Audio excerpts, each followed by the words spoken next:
Hi guys, my name is James Ramsey.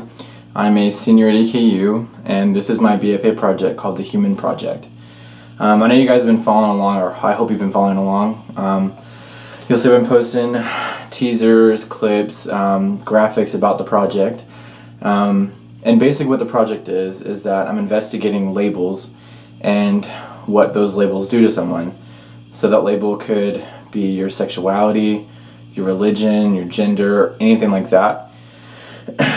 And just finding out exactly what happens when someone is reduced down to nothing but a label. Some of the examples could be it could affect their life through getting a job, being fired from a job. It could affect their mental health, including attempts of suicide, which things are like that are covered in this project.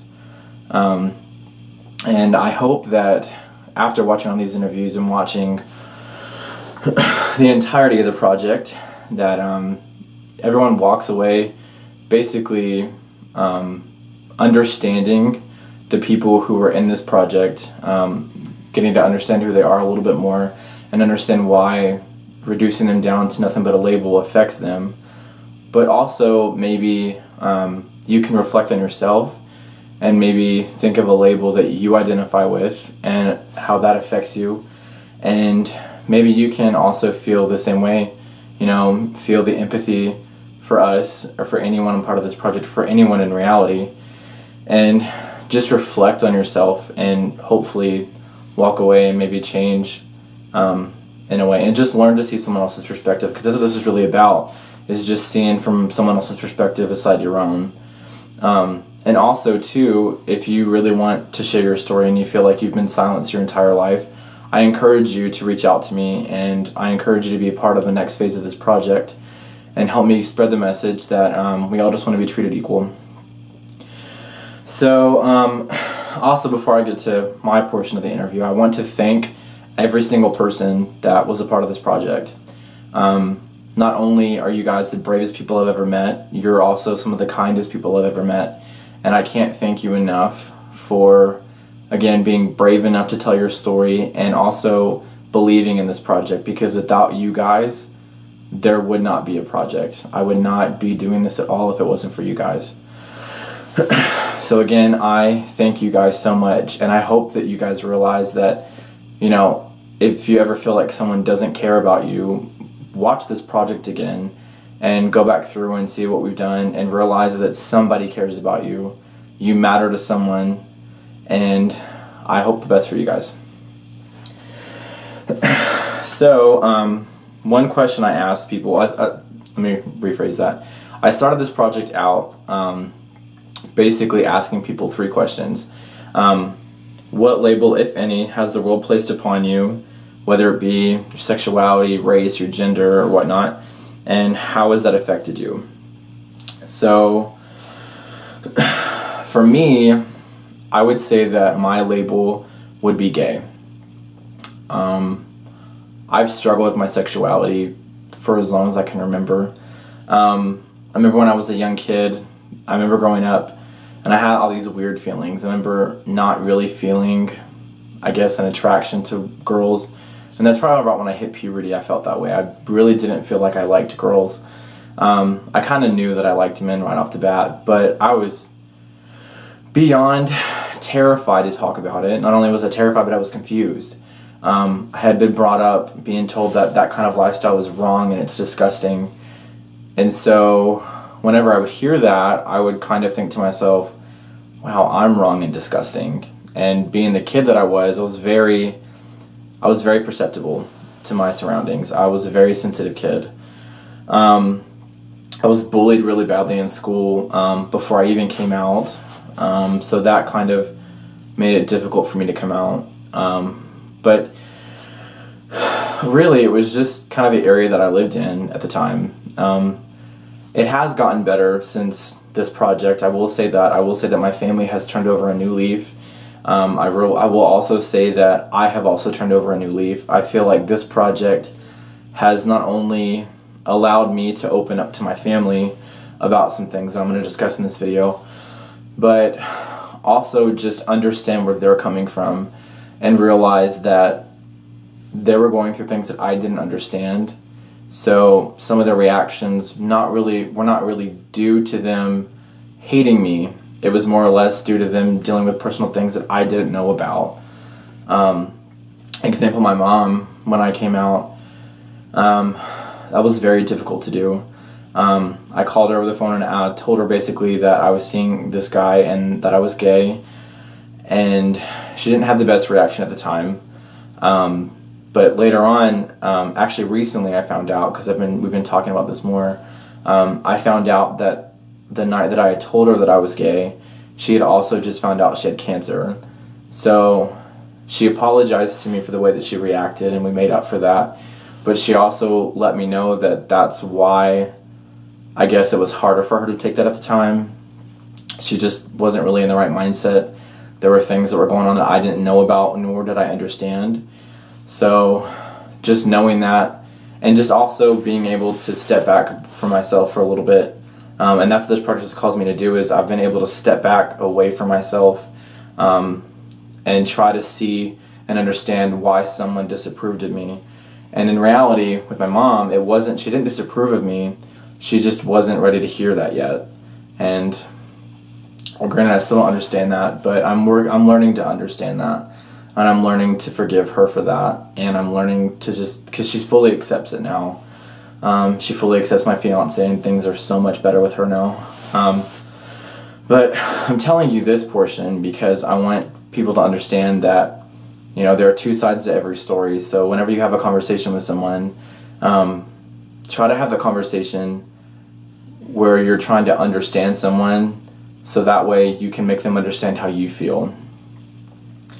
Another thing that I told her too recently that has been the hardest thing to ever deal with, is I was explaining to her why I had such a hard time coming out, and not only that, but why I was such a troublesome kid at the time. When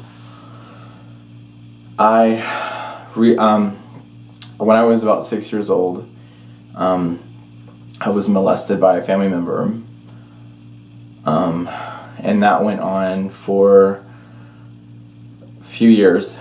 And the reason I say it was hard for me to come out, and the reason I struggled with my sexuality, was because I remember whenever I would visit them, they would label me. They would call me faggot, queer, sissy, whatever they want to call me. And those names didn't bother me at all. I was like, whatever, call me whatever you want. But what did bother me was that they would take that label, not only label me that, but they would do that so that I would look less human when they violated me. Yeah. And I have not told anyone this except my mother and my fiance. So this incident and these occurring incidents that happened in my childhood are what have really sparked this project for me. So, like I was saying, they reduced me down to nothing more than a label, and to them I wasn't human at all. So I guess to them that made it easier to hurt me. What also really screwed me up as a kid was that not only were they labeling me that, but their parents were also. Now, their parents I don't think knew about what was going on, but their parents had no problem calling me a faggot and calling me a queer and telling me that the reason he was beating the shit out of me was that I needed to toughen up. I needed to be a man, and that me being too feminine was not good enough. So not only would he beat the shit out of me, but what they didn't know was that he was also raping me or violating me or whatever you want to call it. And I'm still processing this today. I still have a hard time with it, and I'm still coming to terms with it. And this is not by any means an easy thing to do. So if you're watching this, please just, if you have any comments about it, I really don't want to hear it. I'm only telling you this not because I want your sympathy or because I want you to feel bad for me or I want to make you mad. I'm telling you this because I want you to understand what a label does to someone. When you label someone, you're taking away the most human part of them. you're taking away their entire identity. And what that does is it opens up the opportunity for you to hurt them or for someone else to hurt them. And so that's why I really wanted to make this project and just show people what the effects labels have. So after all this occurred, whenever it stopped, it affected me day after day after day after day, and it still affects me day after day after day. I remember when I was in middle school or high school, it was really middle school, elementary school, but it got better in high school. Every time someone would call me gay, I would just shut down. I would be terrified that they were going to hurt me too, like he had been hurting me. Because for some reason, I couldn't differentiate what that label was. And the reason I say that is that anyone who has ever used the label against me, calling me a faggot or queer or gay, they're not just name calling me, they're taking action with that and they're hurting me. They were hurting me, they're not doing it anymore. So I want people to understand that, a label is not just a label to some people. To some people, you're taking away their entire lives with it. You're reducing them down to nothing more whenever you use that label. And I remember being a kid growing up and just coming out and how hard that was. That was the hardest thing I ever had to do, aside from this right now, because this is pretty difficult to do, of just coming to terms with me being gay. Because in my mind, me coming out meant that I was justifying what they were doing to me. I was becoming that label that they had placed upon me by accepting my sexuality. I don't feel that way now, but in the beginning of this project and before then, I really did feel that way. I felt that me being gay was kind of justifying them hurting me and violating me. It was me giving them a reason to, when in reality that wasn't true. I never deserved that. Nobody deserves that. What I feel like it was is that he, along with his parents, that part of the family, they weren't exposed to difference the proper way. I don't feel like they were exposed to someone who was gay or exposed to anyone different than them. So to them, being different meant that they were better than you, meant that they were above you, they were superior. And when that happened, it created an imbalance of power. So me being the less powerful meant that they were able to do that to me. And that's not that way anymore.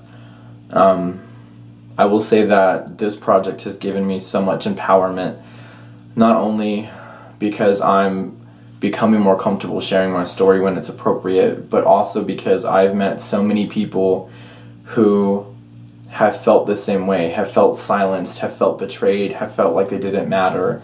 And I feel like together we're creating something where we matter, where we're creating a space where anyone who doesn't feel like they matter, this is the space where you matter.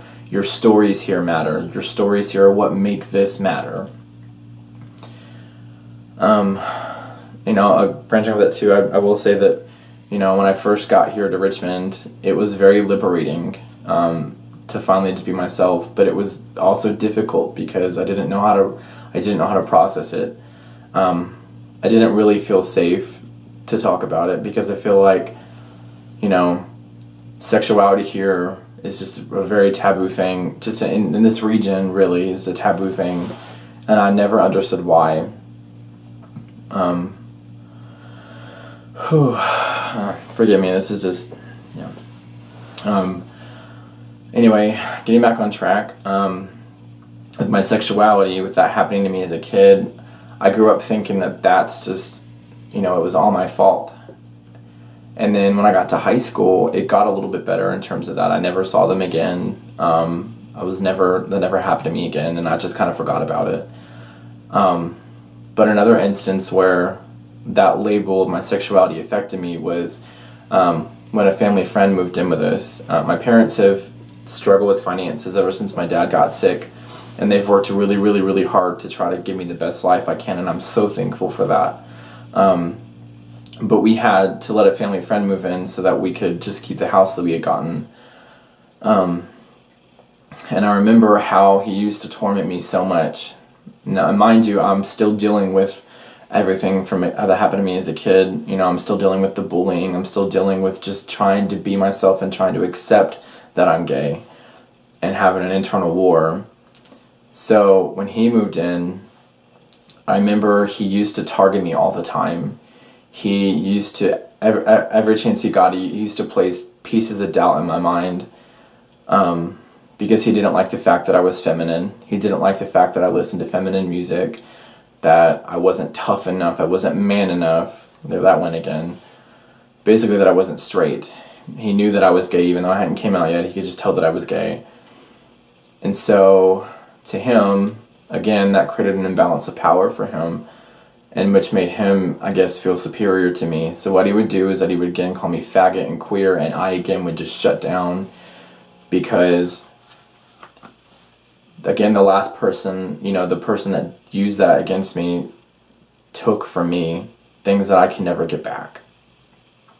And I remember feeling just, again, I mean, I still feel really betrayed and really angry about it, and sometimes don't even know how to move on from it, but I'm hoping that this helps.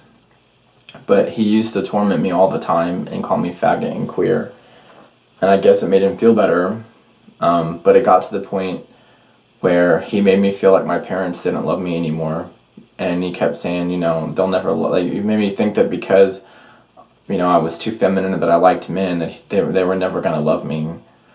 So I believed him, and I tried to commit suicide. When I was about 15 or 16, I tried to commit suicide. I'm glad that I didn't go. I'm glad that it didn't go through with it. My sister stopped me, and I'm glad that never happened. I'm glad that it was stopped. But I want you people to understand watching this video that, you know, kids here, you know, like a lot of my testimony is geared toward LGBT youth, or just youth in general. You know, kids are very perceptible. So when I was a kid being tormented by everyone, I never felt like anyone understood me.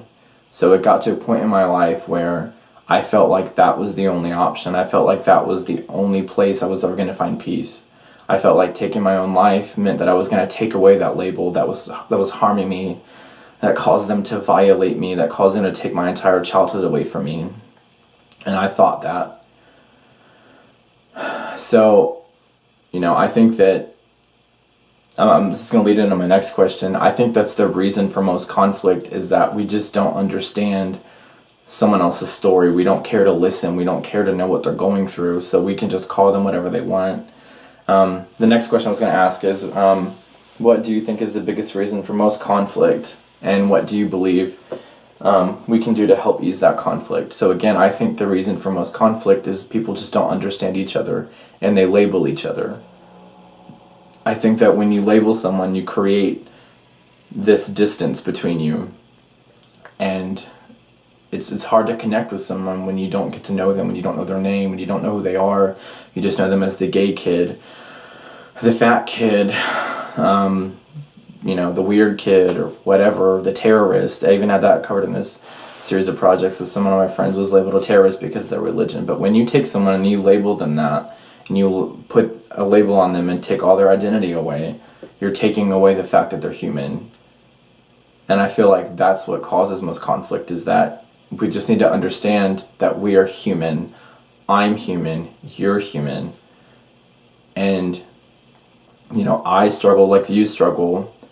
So I feel like if we just get rid of that label whenever we're trying to have a conversation, if we get rid of that label whenever we're trying to solve a problem, leave all that out, and just come at the table as we're both human beings, how can we make life better? I feel like that would solve a lot of conflict.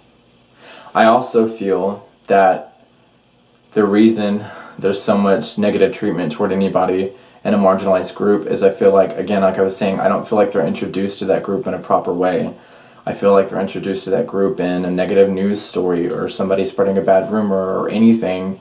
I feel like that's how they're introduced to someone who's gay, who's Muslim, who's mentally ill, who's disabled, who identifies as agender or trans, or, you know, someone who's black.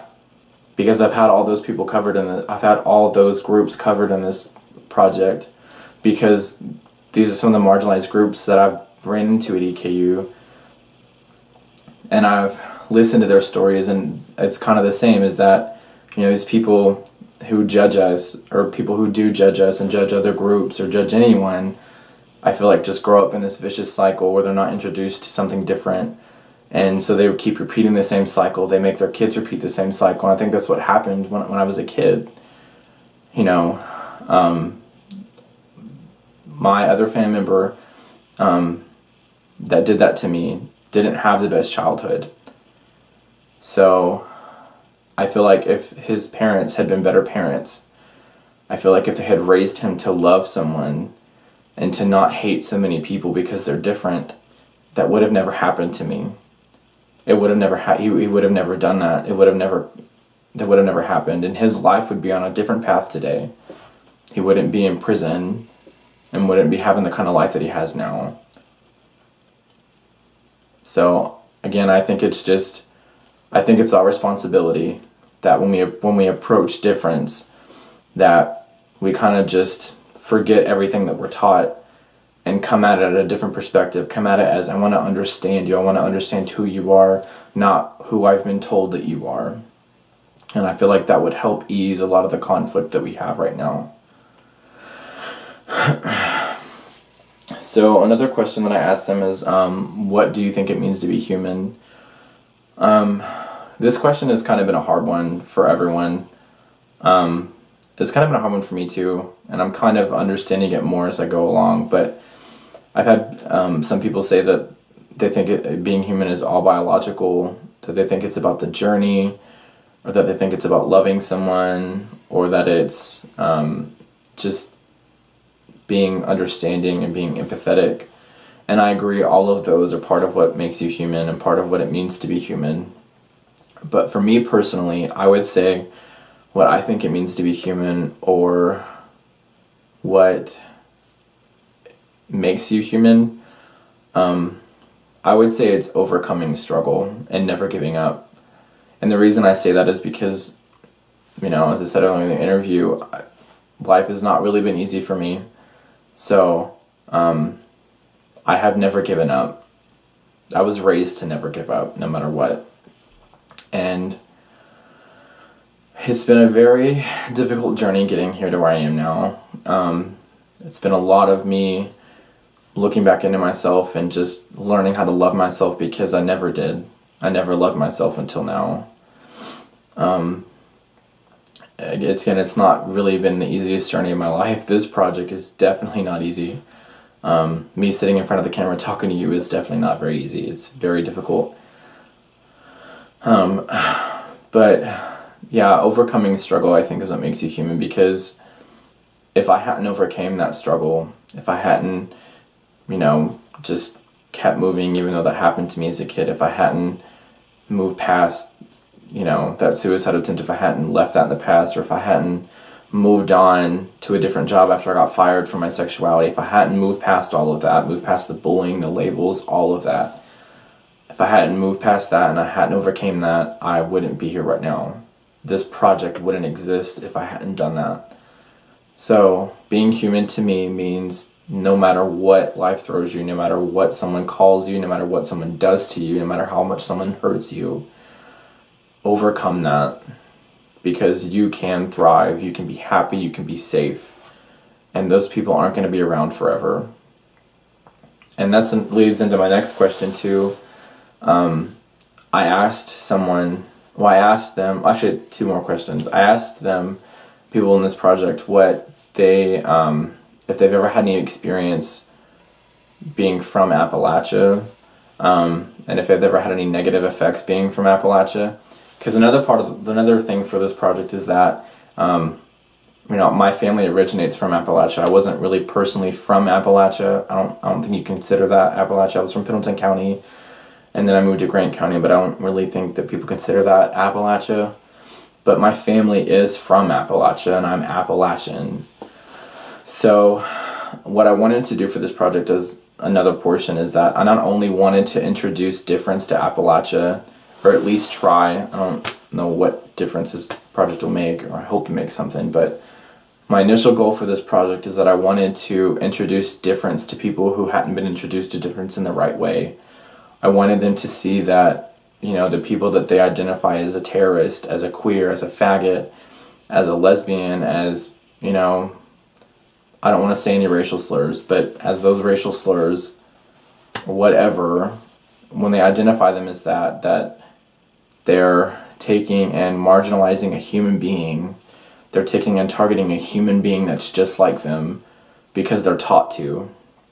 And so my hope is that if people watch this video, again, if they could just walk away from this project and watching these videos and reading these testimonies, they can just walk away knowing that the people that they're looking at through under these labels are a human being. Maybe they can change the way they look at them, and maybe hopefully that can change the way they treat them.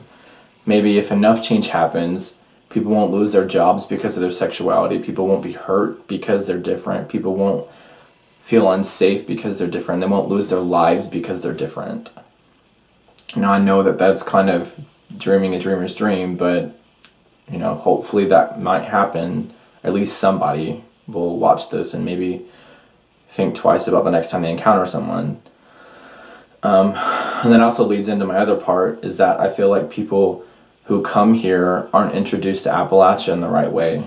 Now, I know that most of the videos that we've shown so far have talked about negativity that's happened here, but there also has been a lot of positivity here too. I've met people that didn't want to hurt me here. I've met people that love me for who I am.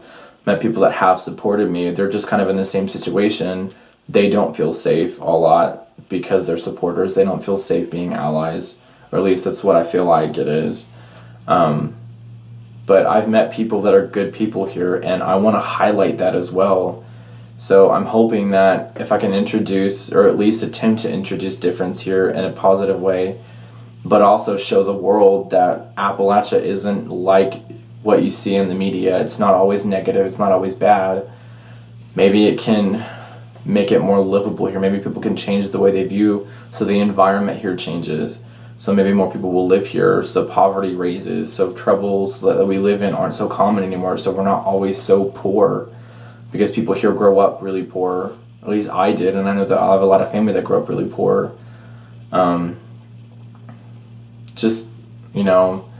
Maybe making the mark that we can make a little bit of change here, and then maybe the world, I don't know. But at least here, make a little bit of change.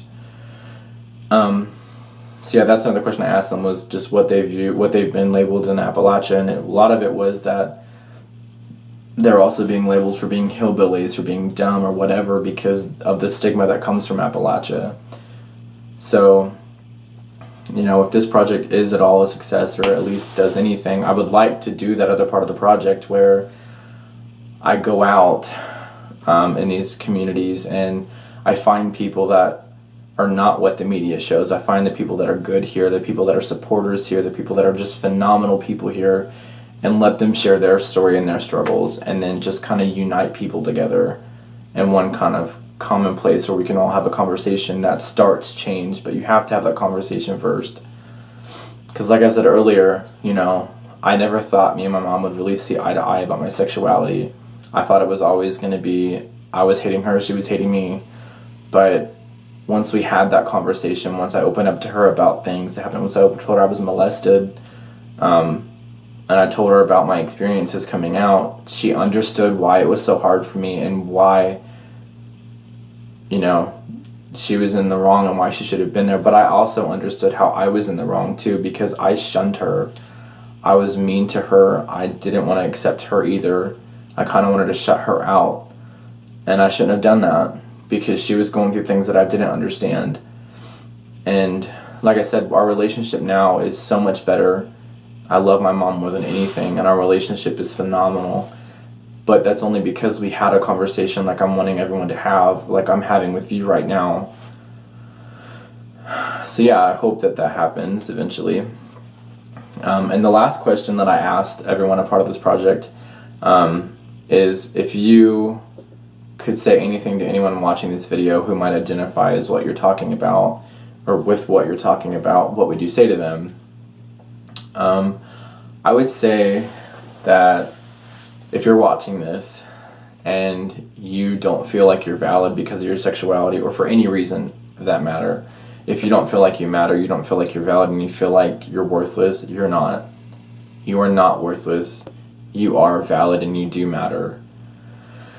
And, I encourage you to just, push through it, because life will get better. Life isn't always rainy. There's not always rainy days in life, but it does get better.